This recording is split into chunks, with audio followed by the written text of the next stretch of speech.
மலம் வழியாக இரத்தப்போக்கு எதனால் ஏற்படுகிறது?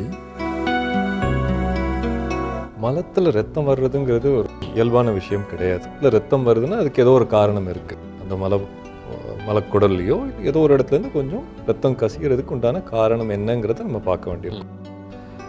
எல்லாத்துலேயும் மலத்தில் சிலருக்கு இப்போல்லாம் என்னென்ன நிறைய இந்த நெட் அதெல்லாம் படிச்சுட்டு மலத்தில் ரத்தம் வந்தாலே உடனே கட்டி அப்படின்னு பயப்படவும் வேண்டாம். அதே நேரத்தில் 1-2 நாள் தானே போச்சு அப்புறம் பார்த்துக்கலாம் அப்படின்னு சொல்லி ஒரேடியாக அதை நிராகரித்து விட்டுறவும் கூடாது.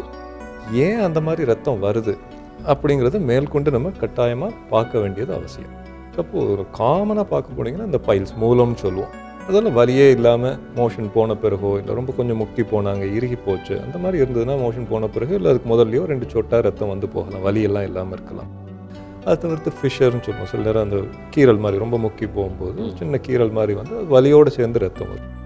பட் அந்த மாதிரி இருக்கும்போது அதெல்லாம் காமன் ரீசன்ஸ். அதுக்குண்டான சில நம்ம மருந்துகளும் இருக்குது, சில சாப்பாட்டுகளில் சில விஷயங்கள், அதாவது மோஷன் அந்த மாதிரி இருகாமல் இருக்கிறதுக்கு அதுக்குண்டான சாப்பாட்டில் கொஞ்சம் நார்ச்சத்து உள்ள காய்கறிகள் நிறைய சாப்பிட்றது, கொஞ்சம் நிறைய நீர், அந்த மலச்சிக்கல் இல்லாமல் பார்த்துக்கிறது அதுக்கு முக்கியமான வைத்தியம்.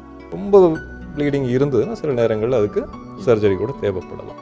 பட் இதை தவிர்த்து நிறைய தடவை என்ன இருக்குன்னா இது வந்து வெறும் மூலம்தான் அப்படின்னு சொல்லி அதுக்குன்னு ஒன்றும் ஸ்பெசிஃபிக்காக ட்ரீட்மெண்ட்டே எடுக்காமல் ஒரு 6 மாதம் ஒரு வருஷம் கழித்து அப்புறம் செக்கப் பண்ண வரும்போது பார்த்தா உள்ள கீழே மலக்குடலில் சில நேரங்களில் கட்டி, சில நேரங்களில் ஒரு இன்ஃப்ளமேட்ரி பவல் டிசீஸ் சொல்லுவோம், குடல் அலர்ச்சின்னு வருது.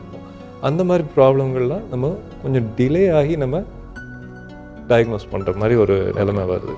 ஸோ இந்த மலத்தில் ரத்தம் வர்றதுங்கிறத நம்ம வந்து அலட்சியமாக எடுத்துக்கக்கூடாது. கட்டாயமாக மேற்கொண்டு அதை நம்ம பரிசோதனை பண்ணி பார்க்க வேண்டியது.